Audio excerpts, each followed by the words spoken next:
Sorry everybody, it's Xilicks here, and welcome back to more of the Elysian Draft League Power Rankings. We're at week 5, we are a little bit through, halfway through the season, and we are reaching the point where the people within their conferences are going to start battling each other, which is really going to start shaping up what playoffs is going to look like, and shaking up the rankings as well.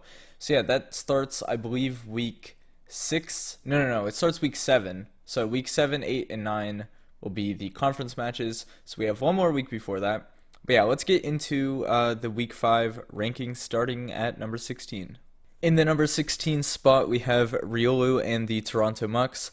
There isn't much to say about this matchup last week, as it did not happen because there was a forfeit loss outside of his favor because of the way that we do forfeits. If, I guess, like, he wasn't the one to make an attempt to set up the match, which is the most fair way to do it. And because the matchup didn't happen, I dropped him down one ranking just because it was technically his loss. And yeah, not much else to really say about the match, as obviously it didn't happen. However, one thing I do want to say about his team is I still believe he needs to make some changes. Playoffs, I'm not sure if it's totally out of reach. If he's able to win his conference matches, he actually could potentially make a run for playoffs depending on how the other conference matches go, and I definitely think he's going to need to make some team changes to be able to do that. That's just my opinion though. We'll see what ends up happening when it does, but yeah. Moving into the number 15 spot, we have Zen and the Miami Mawwiles. Now, Zen did forfeit again this week. However, he did have an actual reason. It was an 111 turn battle, and at the end he had an Audino with 0 moves remaining, meaning if he didn't forfeit, he would just have to struggle to death. So, yeah, that's no fun. No one wants to do that. A few things did go wrong in this matchup for Zen. Number 1, he got a random para on the melodic. Number 2 being he got a random para on the melodic. Basically, the para made it so that 2 things happened. Number 1, he couldn't toxic the melodic. Toxicking the melodic would have won him the game. But the other thing that happened on the flip side was because the melodic was paralyzed, it actually gave it more moves. So because it did come down to PP stalling, the melodic infinitely had more moves than both a Scarf Jirachi and an Audino, because the Scarf Jirachi would only have however many moves until it ran out, and the Audino couldn't do any damage to the melodic. So yeah, basically, if the random para did not happen on the melodic, then I think what would have happened, I don't remember exactly, but I know there was a point in time where the melodic would have killed the Audino but got fully paralyzed, and I think without the paralysis, the Audino would have died there, and then the Jirachi would have came in, and it would have been a 1v1 Jirachi versus melodic, which is technically leaning in melodic's favor. However, with the ability to flinch down, the Jirachi could have ended up winning. It's hard to tell at that point. It could have been anyone's game, but yeah. The match sucked. It was super long. That's all I really have to say about it. In the number 14 spot, we have Hunter in the Cellphone and Sylveons. This matchup, he seemingly didn't have a win condition after the Necrozma was worn down and eventually killed. I didn't like that he sacked the Jolteon towards the end. I assume it was with the Volt Absorb ability, and it would be able to deal with the Tapu Koko to some level. If the Koko had like HP ground or whatever, then I guess not, but he could have outsped, depends on the item. I don't know if the Koko was Scarf or not, or whatever item it was running. I would have liked to see some more offensive plays by Hunter, as nearly every time he switched he took pretty heavy damage and wasn't able to fire back with a large attack. Again, it is worth noting that he hasn't found synergy with this team, and it wasn't his draft originally. I'm not sure how many changes he's able to make, if he even has any left, but he did make a couple changes, as we've seen, and hopefully they have been working out for them. But yeah, obviously starting out with a draft that is not yours is obviously not what anyone wants to be doing. Speaking of a team that started out with mons that weren't theirs, we have Roggen and the Fighting Loom. Keep in mind that this team is a takeover from the Tampa Bay Rayquaza, as Demonic did step down as coach. One thing I want to mention as well is the Fighting Loom logo will be added in the next week of the power rankings. I didn't get it in time for this one, but that's fine. I will have it for the next one. So yeah, before we get into this matchup, he did make a couple changes. Change number 1, he dropped Tyranitar and picked up the Volcarona. And then he he picked up the Tornadus T, and then he changed his Zmon from Volcarona to Tornadus T. So, a couple things I want to say about this. The first thing is, getting rid of Tyranitar is probably a good thing. He didn't need another Dark type. He didn't really need the Sand either. Nothing really benefits from Sand. So, he had that going. Also, the Tornadus, I like it better because it has a very wide variety of moves, which is nice for Zmon. We do typically see Volcarona as a Zmon in competitive ladder play. However, Tornadus might be a little bit better, as now Volcarona can use some berries, like we did see in this week, as an item, or potentially even like leftovers or whatever item he wants to run, instead of potentially running a Z Crystal for potential knockouts. Anyways, this matchup, he was able to keep offensive pressure throughout the match, disabled Cubchoo from having any type of setup by having the Ditto in the back, utilizing Haze and whatnot. He did preserve the Ditto well enough so that it was able to clean up the late game by copying the Thunderous T. It was a good match all around, despite picking up a team that originally had a very poor differential. He's starting to turn things around for the playoff race within his conference, and he is definitely climbing the rankings from where this team originally was.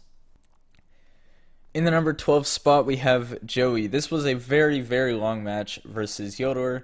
He did end up losing the late game. Now, there was a very crucial rule on the Mandibuzz, but after quite a bit of discussion within our chat, it was mostly agreed that Yoda probably would have won the match had there not been the Mandibuzz rule. However, the Mandibuzz rule is pretty much what sealed the deal for Joey. Had he knocked out the Mandibuzz there, he would have had a chance. Granted, it may not be in his favor, but it was a chance where, with the Mandibuzz still alive, his chances were very, very slim at that point. Yoda would have had to have a major misplay for Joey to be able to pull that match through.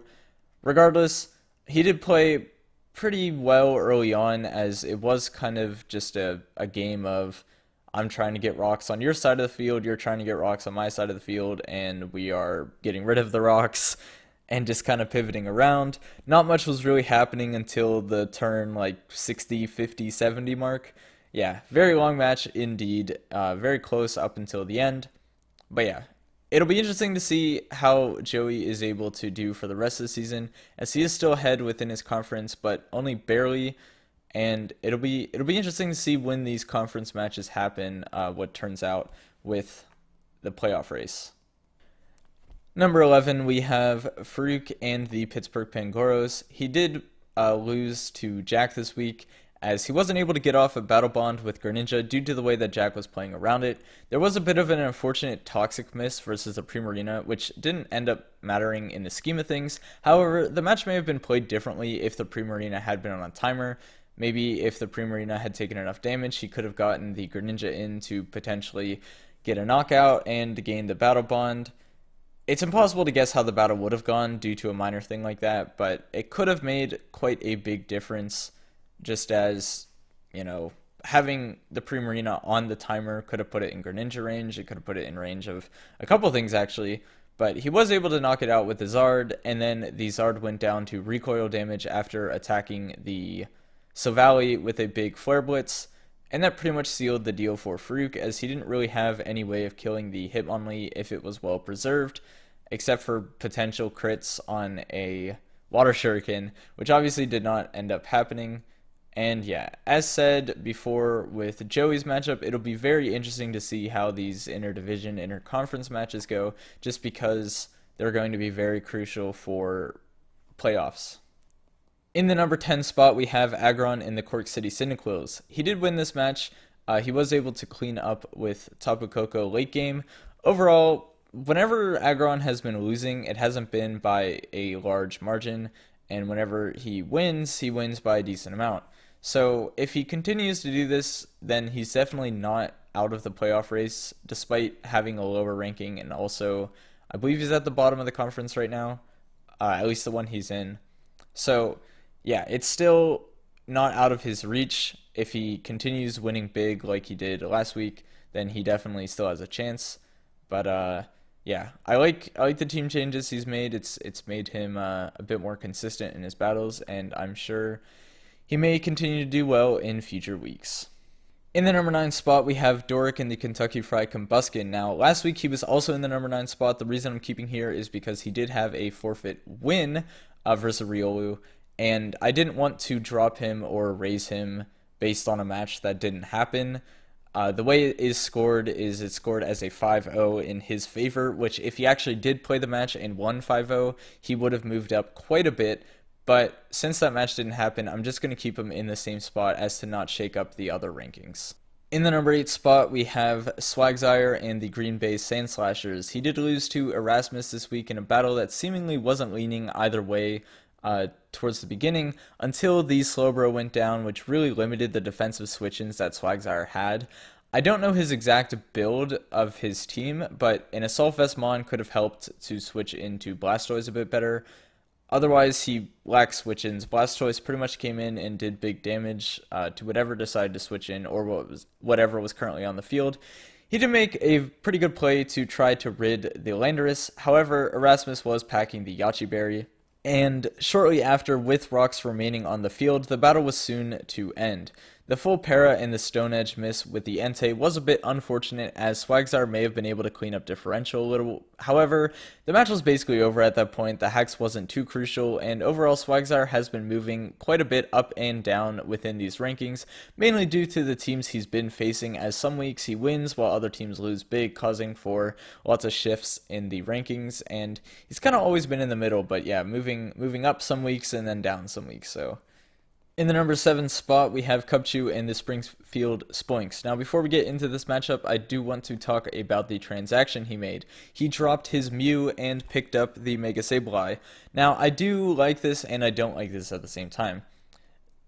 With Mew, he had 3 Psychic types on his team, which was a bit redundant, I will agree. However, Mew is one of probably the most versatile Mons in the game. At the same time, though, Mega Sableye is a very, very, very potent Mon in the Draft League format. It does... I believe it no longer has the ability to use Prankster on the first turn and then get its Magic Bounce. I could be wrong about that, as I don't really remember what they did in 7th Gen to change that.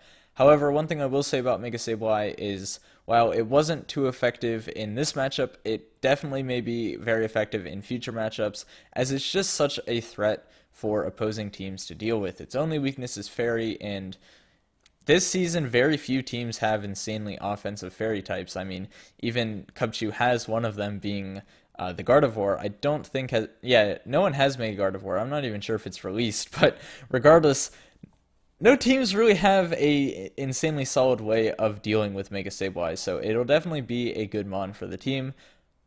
I don't know if I can justify dropping Mew for Mega Sableye, but, you know, if he feels it's better, then it'll definitely work out for him, and he has been thinking for a while to drop the Mew. So if this is what he decided on, it's definitely a good pickup, as it does give him a Mega, which he did lack before. Getting into the matchup, he did play Roggen, and he didn't really have too much to deal with a late game Ditto. Obviously, it can be pretty hard to prep for Ditto because it turns prepping for 11 Mons into prepping for 17 Mons. That being said, there are always ways to kind of gimmick it because you know what moves it's going to be running when it switches in.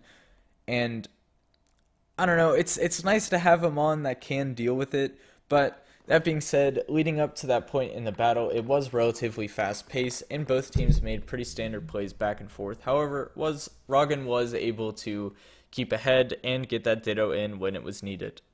In the number 6 spot, we have myself and the Detroit Torracats. I did win versus Zen in a very, very long match due to a PP stall.